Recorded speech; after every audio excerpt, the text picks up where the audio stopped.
Hello, Galaxy. I'm Chris Pirillo, and this is my view in fewer than two. TikTok is now officially banned in Montana. This is news that has come out today, direct from the governor of the state. TikTok is no longer allowed in Montana. How the hell are they going to pull that off? Like, how is that going to work? The governor tweeted, to protect Montana's personal and private data. Oh, that's a good start. Yeah, that's great. Okay, yeah, protect our data. Yes, absolutely. Why should Montana be the only state protecting our data? That makes sense. And apparently, TikTok is the only company that has taken our data, right? A foreign company has done it, right? Domestically?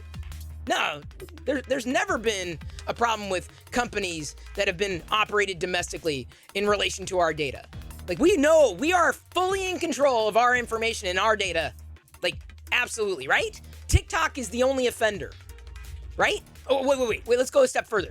TikTok is the only entity or app or whatever that has foreign influence or is guided by foreign influence in any way, shape, or form, financial or otherwise, right? There are no foreign interests in domestic companies otherwise. It's just TikTok.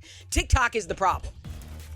Right? That's why this is happening, because TikTok's the only company, the only app, the one that we opt into is the only one doing it, right? Domestically, it's never happened, ever, and won't.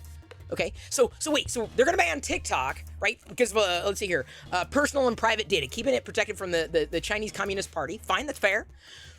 But why wouldn't they be able to buy that data from other companies that operate legally in the U.S.? Like, do you understand how this just doesn't really add up? It's like they're putting a Band-Aid on top of a bone that's protruding from broken skin.